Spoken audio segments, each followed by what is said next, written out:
Salam saudara-saudara yang dikasih oleh Tuhan Yesus Kristus. Kita sudah masuk tahun kedua menghadapi pandemi. Ini pasti bukan sesuatu yang mudah untuk kita jalani. Ada banyak usaha yang akhirnya omsetnya turun, ada banyak pekerjaan yang terbengkalai, ada situasi yang membuat kita menjadi kesulitan. Pandemi seperti saat ini merupakan bagian dari yang namanya pencobaan.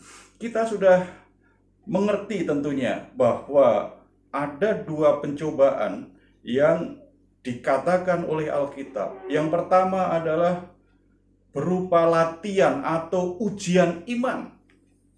Dan yang kedua adalah godaan untuk berbuat dosa. Saudara-saudara yang dikasihi oleh Tuhan Yesus, hari ini kita akan memahami pengertian dari pencobaan dalam arti yang pertama, yaitu sebagai ujian iman, sebagai sebuah latihan supaya kita menjadi orang-orang Kristen yang semakin tangguh, menjadi orang-orang Kristen yang tahan uji tentunya. Apa makna pencobaan dalam arti yang seperti ini? Kita akan melihat satu contoh dari kehidupan tokoh Kristen yang luar biasa, seorang rasul yang dipakai Tuhan luar biasa, namanya Rasul Paulus. Kita akan membuka Alkitab kita dari 2 Korintus pasal yang pertama. Kita akan lihat bagian yang pertama, apa makna sebuah pencobaan kita alami. Saya bacakan ayat 3 sampai ayat yang kelima.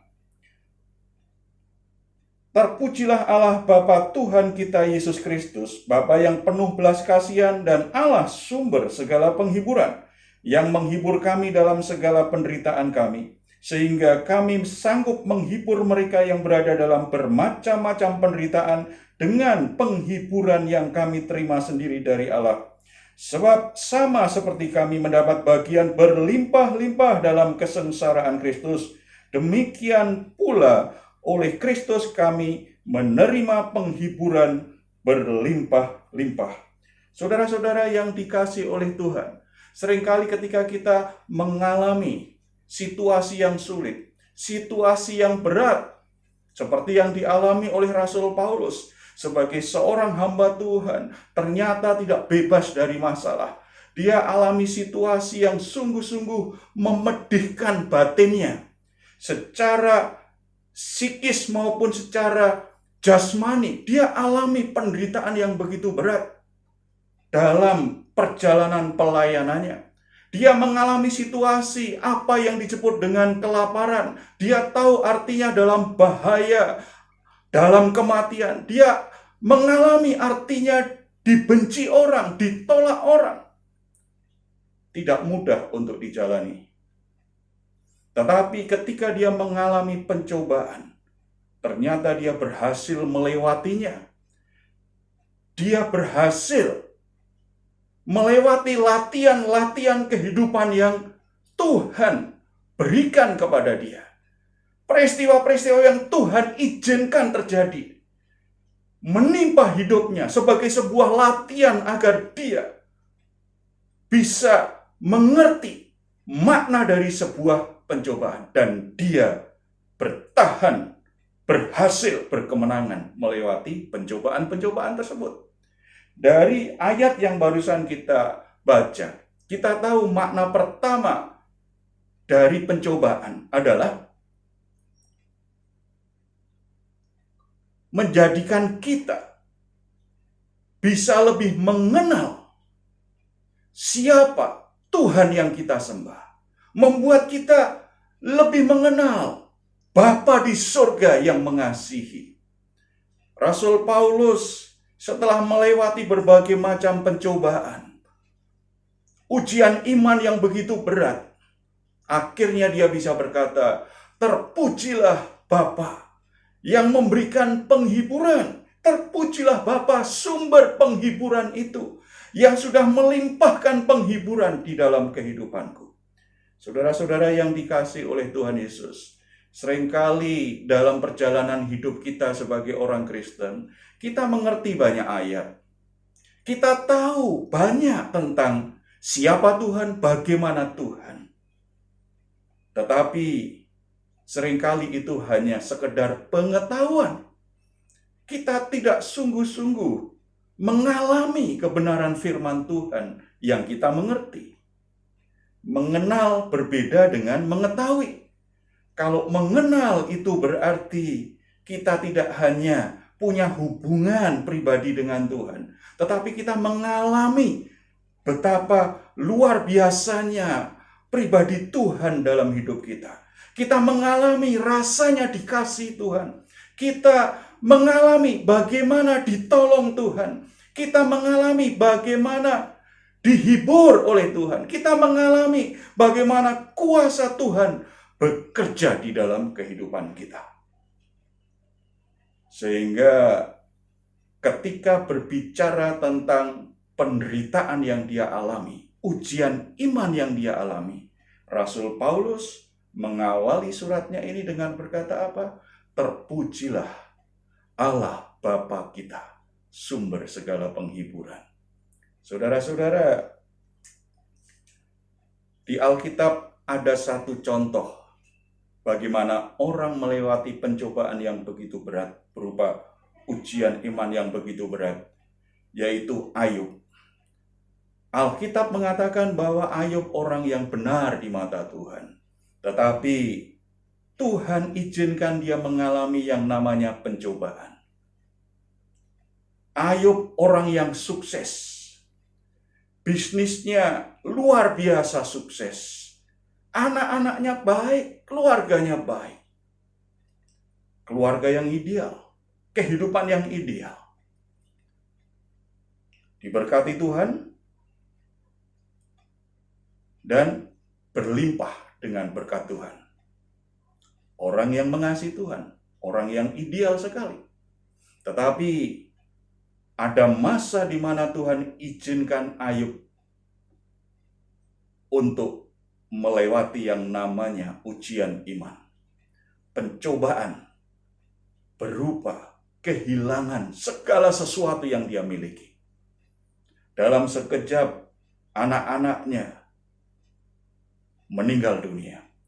Dalam sekejap kekayaannya habis. Bahkan akhirnya dia harus menderita mengalami sakit penyakit yang sangat menakutkan sekali, mengerikan sekali. Seluruh tubuhnya berbau busuk karena penuh dengan bisul, penuh dengan borok. Mungkin Ayub bisa bertanya, kenapa Tuhan mengizinkan ini terjadi? Mengapa Tuhan lakukan ini terjadi? Saudara, pergumulan batin yang luar biasa. Kalau kita pelajari kitab Ayub, apalagi dialog dia, perdebatan dia dengan teman-temannya. Sebuah pergumulan batin, pergumulan rohani, pergumulan jiwani yang luar biasa. Saat semuanya hilang dalam hidupnya. Satu-satunya yang tinggal adalah istrinya. Istrinya pun ternyata melemahkan imannya. Tetapi Ayub berhasil melewati ujian iman tersebut. Sampai akhirnya kita baca di bagian terakhir Ayub berkata begini. Dahulu aku mengenal engkau dari apa kata orang. Tetapi sekarang aku tahu karena engkau mengatakannya kepadaku. Karena engkau menjumpai aku. Saudara-saudara, sebuah pengalaman yang indah, pengalaman yang luar biasa. Lewat pencobaan, Ayub jadi mengenal Allah yang dia sembah selama ini. Lebih spesial, bukan sekedar dari apa kata orang, bukan sekedar dari bacaan-bacaan yang dia baca, bukan sekedar dari pengetahuannya, tetapi pengalaman hidupnya bersama dengan Tuhan. Dia tahu betul siapa Tuhan yang dia sembah. Dia tahu betul bagaimana dia bertindak dalam situasi-situasi sulit. Saudara-saudara, ini bagian indah sekali. Kalau kita mengalami pencobaan-pencobaan hari ini, selama pandemi ini situasi kita menjadi sulit. Bahkan mungkin ada yang sakit. Ada yang alami situasi yang tidak mudah untuk dilewati. Percaya dan taruh di hatimu. Pencobaan ini adalah sebuah ujian bagi imanmu.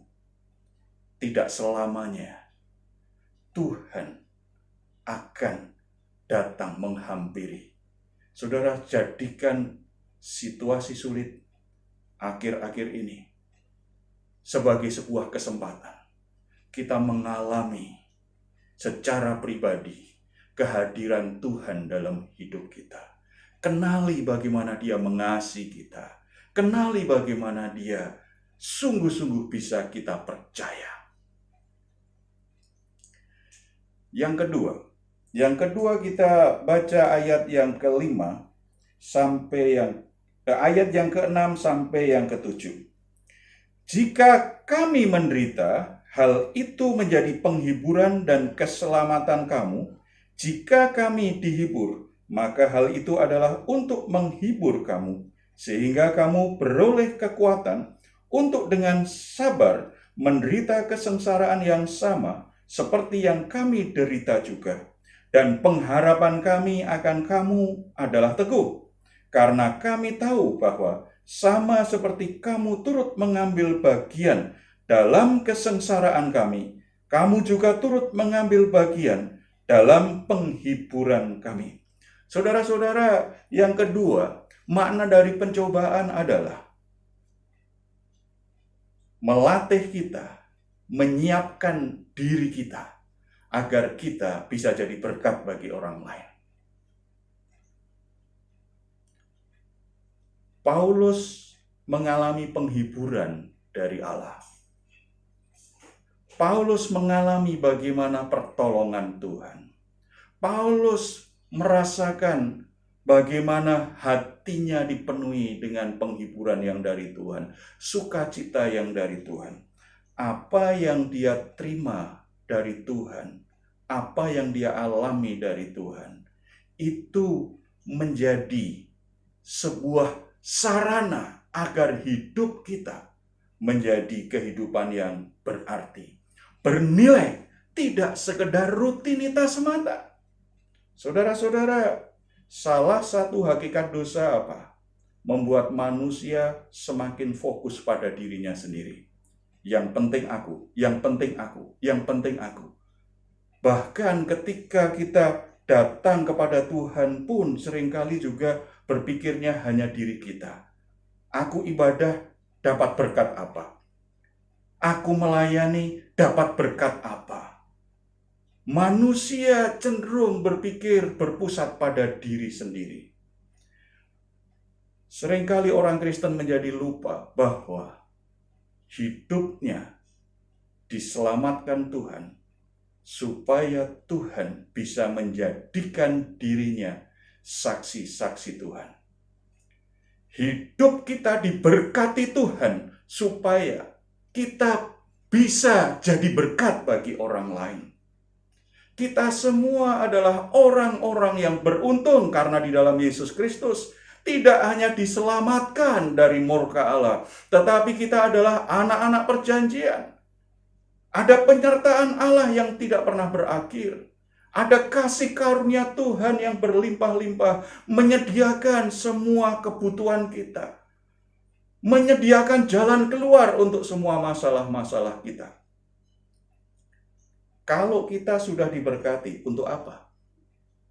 Kalau kita sudah disembuhkan Tuhan, untuk apa? Kalau kita sudah menerima hal-hal yang baik dari Tuhan, untuk apa? Seringkali kita tidak menyadari ada panggilan khusus. Paulus mengalami penghiburan dari Bapa. Dia tahu betul, ini menjadi penghiburan bagi kalian. Karena dia pernah dihibur, pernah terhibur, makanya dia bisa menghibur. Saudara-saudara, saya kenal seorang ibu yang putus asa hidupnya luar biasa. Bahkan ada dorongan ingin bunuh diri karena frustasi, merasa hidupnya tidak berarti lagi, terlalu besar pencobaan yang dia alami. Suaminya suka melakukan KDRT. Tidak hanya itu, tetapi suaminya juga punya banyak selingkuhan. Dia benar-benar tersiksa dalam pernikahannya. Dalam keadaan mau putus asa, dia mengalami seperti yang dialami Paulus. Mengalami perjumpaan pribadi dengan Allah. Mendapatkan penghiburan ilahi dalam hidupnya. Sehingga dia kembali bangkit, dia bersemangat. Apa yang dia lakukan kemudian? Dia memberikan dirinya dipakai oleh Tuhan. Menolong banyak perempuan-perempuan lain yang jadi korban kekerasan rumah tangga. Menolong orang-orang lain yang sedang dalam keadaan putus asa karena kelakuan suaminya, karena keluarganya berantakan, karena merasa dirinya tercampakkan.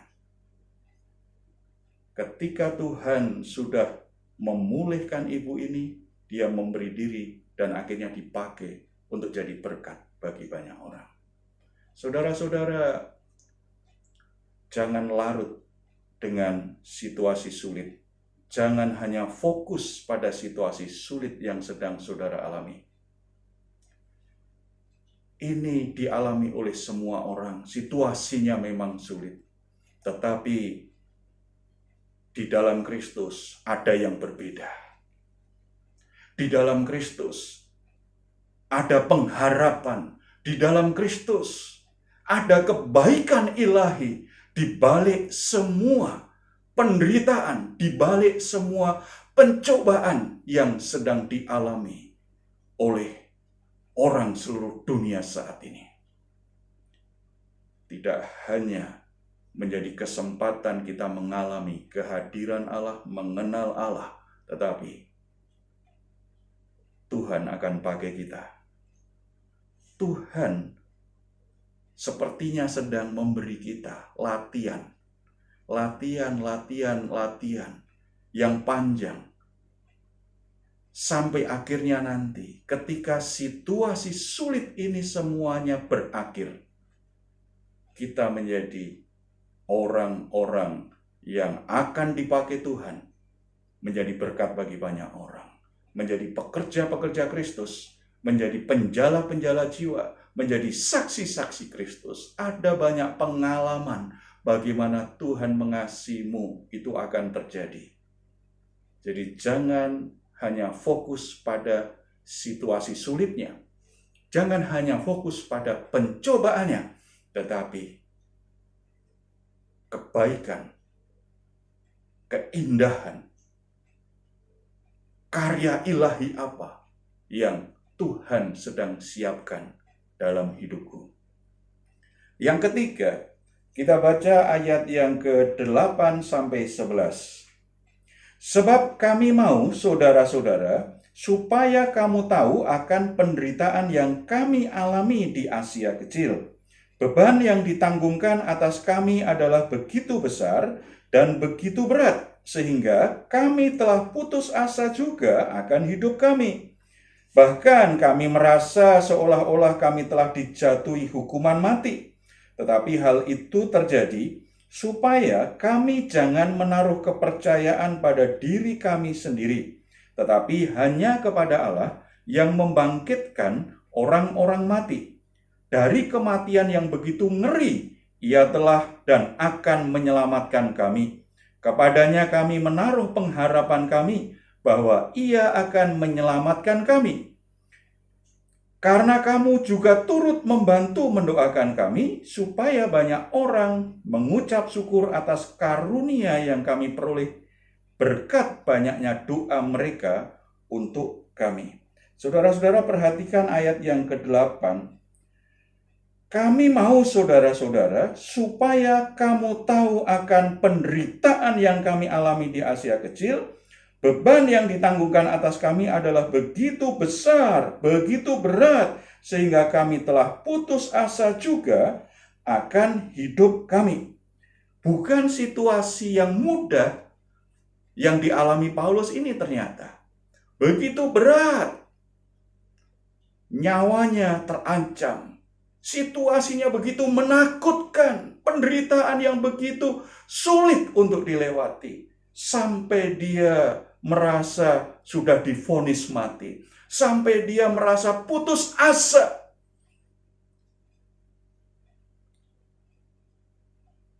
Tetapi dalam situasi seperti itu, dia mengalami kebenaran ilahi. Pentingnya berharap kepada Tuhan melampaui kepercayaan dirinya. Saudara-saudara, kalau kita perhatikan ayat yang ke-9, kita tahu perubahan hati Paulus itu luar biasa. Bahkan kami merasa seolah-olah telah dijatuhi hukuman mati, tetapi hal itu terjadi supaya kami jangan menaruh kepercayaan pada diri kami sendiri, tetapi hanya kepada Allah yang membangkitkan orang-orang mati. Saudara-saudara, seringkali kesuksesan, keberhasilan, kepandaian itu membuat orang secara tidak sadar terlalu membanggakan dirinya, terlalu percaya diri, dan akhirnya terjebak dengan yang namanya kesombongan. Pencobaan itu menjadi sebuah ujian, sebuah latihan yang memperhalus karakter kita, yang membersihkan jiwa kita dari sifat-sifat angkuh dari kesombongan. Karena ketika orang mengalami yang namanya penderitaan, mengalami yang namanya pencobaan, situasi sulit yang sungguh-sungguh berat untuk dilalui, dia sadar kepandaiannya tidak selalu bisa diandalkan. Pengalamannya tidak selalu bisa diandalkan. Kekayaannya tidak selalu bisa diandalkan. Kesadaran bahwa sebenarnya aku tidak bisa mengandalkan diriku sendiri. Aku punya kebutuhan untuk bergantung kepada Allah. Saudara, itu awal karakter sombong kita diubah oleh Tuhan. Oleh sebab itu, pencobaan diizinkan Tuhan, karena Tuhan ingin karakter kita sebagai anak Allah hari demi hari bertumbuh, berubah menjadi serupa dengan gambaran Yesus Kristus Tuhan kita. Saya punya seorang sahabat yang namanya Johnny. Orang yang sangat sukses sekali. Orang yang berhasil dalam pekerjaannya. Posisinya sangat bagus di sebuah perusahaan asing. Kekayaannya berlimpah. Sepertinya tidak ada kesulitan dalam hidupnya. Semuanya baik-baik saja. Johnny masih ke gereja. Sesekali dia masih aktif membantu gereja. Tetapi itu hanya sekedar tradisi rutinitas. Karena kalau nggak ke gereja, istrinya yang marah. Selain itu dia ingin supaya dilihat orang lain sebagai orang yang baik. Yang setiap hari Minggu membawa istri dan anaknya pergi beribadah. Tetapi sesungguhnya dia tidak sungguh-sungguh menikmati ibadah. Tidak sungguh-sungguh ingin menyembah Tuhan. Bahkan sebenarnya dia tidak terlalu yakin pada Tuhan. Semua dilakukan hanya sebagai hal-hal yang sifatnya sosial. Butuh pengakuan secara sosial. Menjaga supaya istrinya tidak marah. Dia merasa semuanya baik-baik saja. Karena memang aku pandai, aku punya pengalaman, makanya aku berhasil. Semuanya bisa teratasi dengan apa yang aku punya. Tapi suatu saat anaknya jatuh sakit. Ketika diperiksakan ke rumah sakit, dokter bingung, ini sakit apa? Dia coba ke rumah sakit yang lain, ke dokter yang lain. Dokter tidak tahu ini penyakit apa. Kemudian ada satu dokter berkata, ini adalah penyakit yang sangat langka. Tidak ada obatnya. Tetapi Joni tetap percaya bahwa pasti adalah dokter yang mampu. Dia tetap berupaya, tetap berupaya, tetap berupaya. Dalam ketidakberdayaannya, dia mulai hartanya habis, upayanya habis. Saat titik terendah dalam hidupnya, dia merasa putus asa. Dia berdoa. Doa yang pendek, doa yang singkat, tetapi itu doa pertama kali yang dia ucapkan sungguh-sungguh lahir dari hatinya yang sungguh-sungguh berharap kepada Tuhan, beriman kepada Tuhan, mohon belas kasihan Tuhan. Dia berkata, Tuhan, selama ini aku tidak sungguh percaya kepadamu. Tetapi aku berdoa, kalau Tuhan sembuhkan anakku, apapun yang kau minta dariku, aku akan berikan. Kalau engkau minta aku melayani sepenuhnya, aku juga rela lepaskan semuanya. Saudara-saudara, yang terjadi apa? Anaknya sembuh. Ketika anaknya sembuh, benar-benar dia komitmen. Dia mulai melayani Tuhan. Semakin menyadari panggilan Tuhan. Pada akhirnya dia tinggalkan pekerjaannya. Posisi yang begitu tinggi dalam sebuah perusahaan besar. Gaji yang begitu besar. Dia lepaskan karena dia tahu. Dia dipanggil Tuhan. Dia rela lepas semua kesempatan dan harta lahiriah itu karena dia menemukan yang paling indah. Memang tidak semua orang ketika mengalami seperti ini jadi hamba Tuhan full timer, betul. Tetapi dalam kasus Pak Joni ini, dia merasakan pengalaman pribadi dengan Tuhan dan dia tahu dia memang sesuai dengan nasarnya, janjinya kepada Tuhan dia harus penuhi dan dia tahu itu pilihan terbaik yang dia lakukan. Saudara-saudara yang dikasihi oleh Tuhan, tidak hanya berharap dan percaya kepada Tuhan, Rasul Paulus yang hebat itu juga menyadari bahwa dia butuh dukungan doa saudara-saudara, membutuhkan dukungan doa jemaat Tuhan. Saudara, seorang hamba Tuhan yang luar biasa menyadari, aku terlepas dari situasi yang akan membuat aku mati ini karena Tuhan menyelamatkan aku dan berkat dari doa-doamu. Saudara-saudara, ini karakter Paulus diubahkan. Rendah hati, sadar, banyak hal luar biasa dia bisa kerjakan, tetapi dia masih butuh orang lain. Dia sangat butuh Tuhan, dan dia juga butuh orang lain. Orang sombong itu merasa nggak butuh orang lain. Bahkan tidak butuh Tuhan. Karena dia merasa bisa atasi semuanya.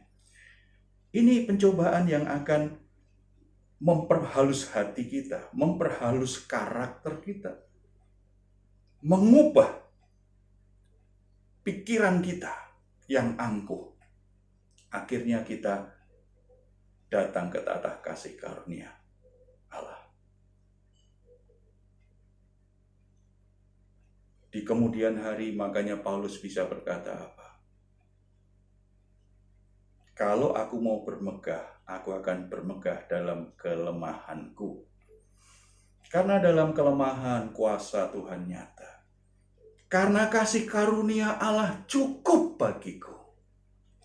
Saudara-saudara, Tuhan ingin merubah karakter kita. Tuhan ingin memperhalus karakter kita. Tuhan ingin menjadikan kita pribadi yang memancarkan karakter Kristus. pencobaan yang sedang kita alami itu bagian dari prosesnya. Oleh sebab itu, mari kita mawas diri. Mungkin ada kesombongan-kesombongan yang selama ini yang menguasai kehidupan kita. Keangkuhan-keangkuhan kita. Kita tidak sungguh-sungguh merasa butuh Tuhan karena keluarga kita baik-baik, pekerjaan kita baik-baik, pelayanan kita baik-baik, situasinya baik. Tetapi ini saatnya bagi kita untuk belajar merendahkan diri ke tata kasih karunia Tuhan dengan pengakuan yang tulus bahwa kita butuh Tuhan. Bahwa kita sangat membutuhkan Tuhan. Hidup kita bergantung kepada Dia, dan kita juga butuh orang lain. Kita tidak punya semuanya. Kita tidak bisa lakukan semuanya sendiri. Kita lebih menghargai orang ketika kita menyadari hal itu. Jadi saudara-saudara, mari lewati pencobaan yang sedang kita alami. Mari lewati proses latihan dan ujian iman. Apapun yang sedang saudara alami saat ini. Sakit penyakit, kesulitan secara keuangan, masalah dalam keluarga, masalah dalam pekerjaan, situasi sulit apapun, kalau itu namanya adalah ujian iman, penderitaan bukan karena kita berdosa, tetapi karena itu proses kehidupan yang Tuhan izinkan. Jangan fokus pada situasi sulitnya, bukan fokus pada penderitaannya, tetapi lihat kesempatan indah, kebaikan yang Tuhan kerjakan. Ini menjadi kesempatan kita bisa mengenal Tuhan lebih pribadi lagi. Kita bisa mengalami kehadiran, kasih dan kuasa Tuhan secara pribadi. Yang kedua, Tuhan sedang siapkan kita untuk jadi berkat. Maka kita mesti belajar, jangan hanya fokus pada diri sendiri terus. Belajar untuk peduli, mendoakan, dan melayani orang lain. Dan yang ketiga, Tuhan ingin memperhalus, memperindah karakter kita. Oleh sebab itu, jangan menyerah apapun yang sedang saudara alami saat ini. Jangan putus asa. Berserah kepada Tuhan, dan biarlah Tuhan bekerja. Taat, ikuti prosesnya Tuhan dengan benar.